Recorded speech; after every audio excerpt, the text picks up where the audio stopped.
So much, Attorney Bender, for talking with us here in Detroit. The more things change, the more they remain the same, huh? Well, I think I, along with millions of other people, had hopes that there was a change happening, but you're right, it's sliding back into some badness. And there are so many consequences for unequal and segregated schools. We know that. History has been very clear on the non-benefits of such an environment because the money tends to go in other directions when you have legal segregation. So what are the answers here? What are the solutions?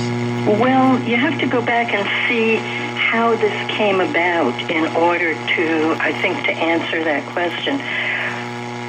After the Civil War, the Confederate States were each required to enter into a commitment to the federal government as a condition of re-entry into the Union.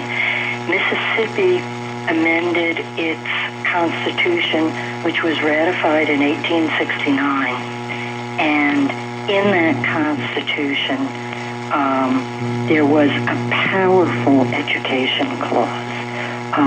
All children from the age of 5 until the age of 21 were entitled education. The following year, Congress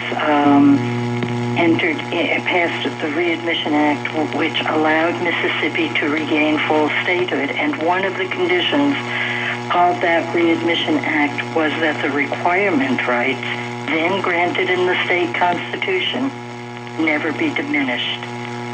Over this long period of time, the state lawmakers have diluted the education clause by repeatedly amending the Constitution, starting in 1890, which was, of course, the start of the Jim Crow era. The new governing documents each time had the explicit intention of disenfranchising African Americans by withholding education. So that's how we got. Excuse me? When do you expect to be before a judge on this issue? Well, I can't answer that question. I honestly don't know. As you know, the case was just filed 2 days ago. You filed in the federal court or the U.S. Supreme Court? Oh, it gets filed in the federal district court. Okay. So it's in the federal district court in Mississippi, the Northern District of Mississippi. Okay. How many children, do you have the numbers on how many children are affected by what continues to happen under this unequal schooling system?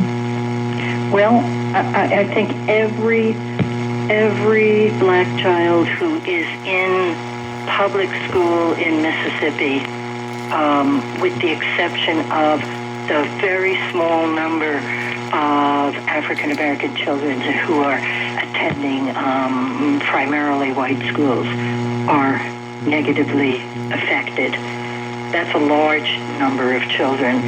I would suggest that every child in Mississippi is affected, because if every child doesn't have the opportunity for a quality education, then those children as adults can't make good decisions and create a more equitable state and country. I want to ask you something.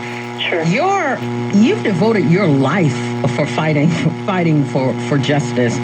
Your first husband, Michael Schwerner, was killed by the Ku Klux Klan during the Freedom Summer in Mississippi in 1964. Earlier this week, we paid tribute to those brave people who went down to Mississippi to fight for justice. What drives you? What keeps you going?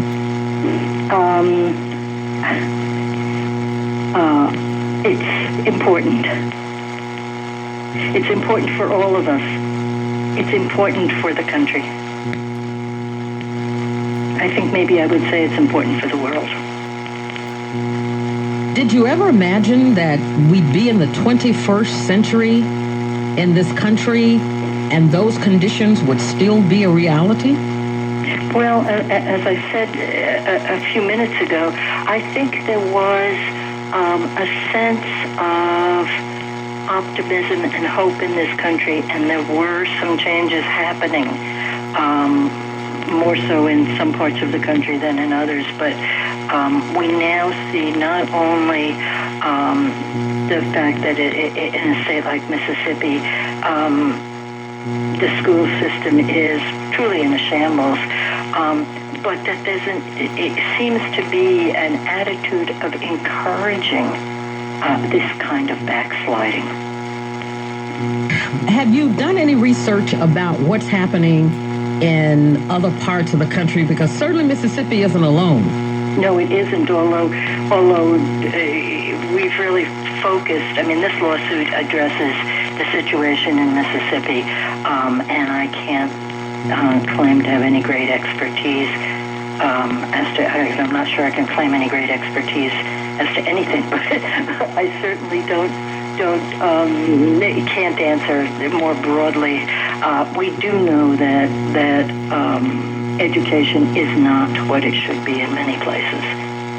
Where do our listeners go to take a look at this lawsuit and read more about unequal schooling for black children in the state of Mississippi? Well, the lawsuit the filing is public. As I said, it's filed in the Northern District of Mississippi Federal Court.